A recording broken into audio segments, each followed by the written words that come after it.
Oke teman-teman, kembali lagi kita bahas seputar saham. Saya lihat hari ini di Rabu ya, hari Rabu tanggal 11 Januari.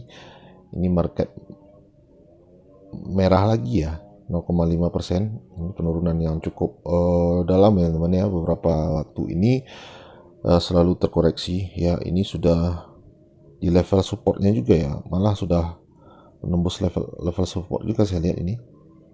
ISG-nya.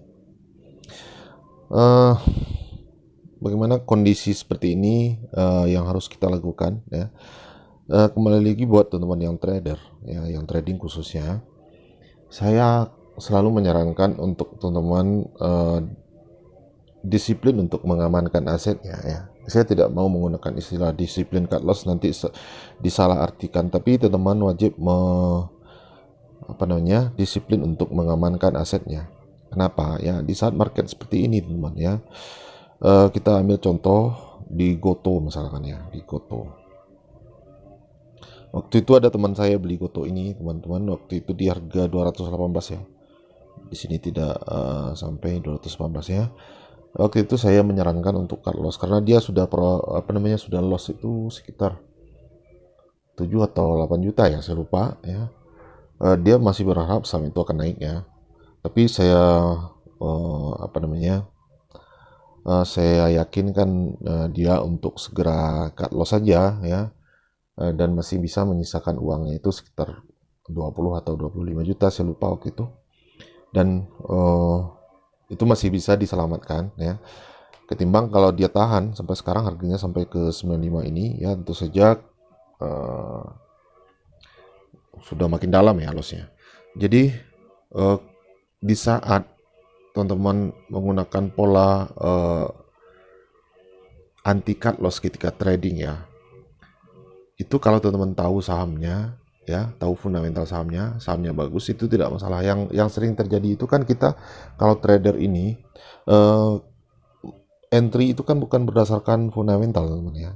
Entry itu karena memang berdasarkan volatilitas pasarnya, sahamnya, kemudian volume saham di hari itu ya, tanpa melihat sama sekali fundamentalnya. Nah, di sekali waktu ketika teman-teman ketemu kasus seperti itu ya, profit yang sudah teman kumpulkan beberapa waktu, misalnya berbulan-bulan misalkan ya, teman konsisten terus-terusan, konsisten sedikit 2%, 3% setiap hari.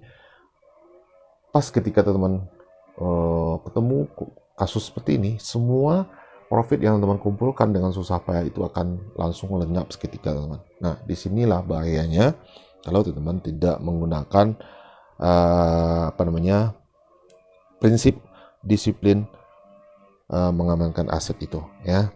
Jadi caranya, kalau saya 1% ya, 1% ya, atau 1, sekian, mungkin tidak bisa pas 1% juga. Pokoknya 1% kita langsung buang, kita langsung cut loss. Jadi ketika teman-teman masuk 10 kali misalkan ya, 5 kali teman-teman gagal ya, kemudian 5 kalinya teman berhasil dengan profit 2-4%, itu teman tiap hari itu masih bisa keluar dengan profit.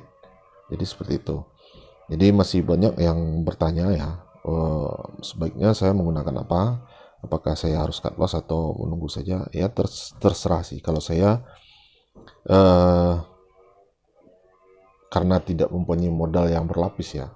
Tapi kalau teman-teman punya modal berlapis, teman misalnya nyangkut dalam pun teman-teman tidak terpengaruh karena teman masih punya banyak modal yang lain, itu tidak masalah ya. Mungkin saja saham itu ya, seperti Goto ini misalkan, naik lagi ya, bisa jadi, tapi tidak sedikit kasus yang akhirnya saham itu tidak pernah naik lagi, malah sampai di suspend ya, atau di listing ya teman, di listing. Jadi hati-hati, menurut saya hati-hati ya, kalau masih modalnya masih pas-pasan ya, tidak berlebihan, sebaiknya teman utamakan untuk mengamankan aset ya, Beda cerita kalau teman masuk di saham-saham fundamental bagus ya. Bagaimana cara mencari saham bukan fundamental bagus? Kita sudah sangat sering bahas cara itu, terutama di fitur langganan atau fitur gabung. Teman bisa bergabung saja di situ ya. Saya tidak paksa juga ya, kalau berminat pencet saja. fitur gabung atau tombol gabungnya, teman akan dibawa masuk. Nah, kalau teman masuk di atau trading di saham seperti itu, misalkan apa ya, kita lihat di sini. Kalau saham-saham yang besar-besar seperti apa namanya, Adro, Bayan, BNI, itu tentu saja sudah pasti ya.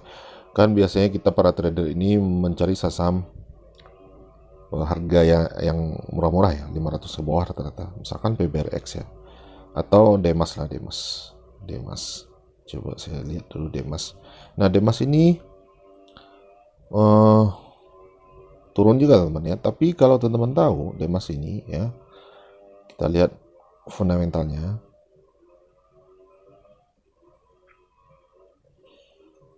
Nah, Demas ini dia rajin bagi dividen teman-teman ya. Teman bisa lihat di sini, dia rajin bagi dividen. Terakhir dia bagikan Rp15 ya.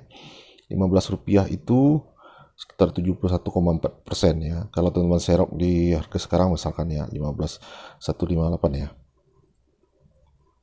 Rp15 bagi Rp158, itu masih teman-teman dapat 9,4% ya. Jadi teman nyangkut pun tidak jual sahamnya ya, teman-teman diamkan saja di Demas ini, teman-teman masih dapat profit 9,4%. Nah itu yang saya maksud. Teman-teman harus paham juga saham-saham yang teman-teman beli ya, saham-saham yang teman-teman trading kan, sebaiknya seperti itu ya. Walaupun tidak banyak saham dengan apa namanya, fundamental bagus yang bisa kita dengan nominal kecil seperti ini yang bisa kita jadikan untuk trading, tapi setidaknya teman-teman bisa berusaha untuk mencarinya, menganalisanya ya, ulik-ulik sendiri, cari sendiri ya. Utamakan dulu yang selalu bagikan dividen secara rutin ya, tentu saja dengan nominal yang besar juga ya. Kalau dividennya cuma 1, misalkan ya, seperti kemarin ada Cleo kalau nggak salah ya, itu pelit sekali teman-teman.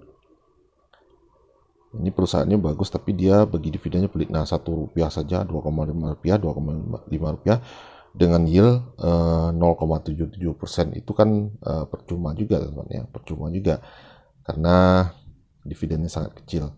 Jadi carilah saham-saham dengan dividen yang lumayan besar ya, minimal 6% ke atas lah, 6% ke atas. Kemudian teman-teman lihat juga apa namanya, pertumbuhan ekuitasnya, labanya. Kemudian teman-teman masukkan ke watchlist, dan ketika dia bergerak, ketika dia volatile, teman trading di situ. Ketika dia nyangkut, teman tidak perlu cut loss. Jadi seperti itu ya. Di saat market seperti ini, teman-teman tetap usahakan mengamankan asetnya. Itu yang utama. Oke, demikian saja curcol singkat ini, semoga bermanfaat dan happy cuan buat teman-teman semuanya.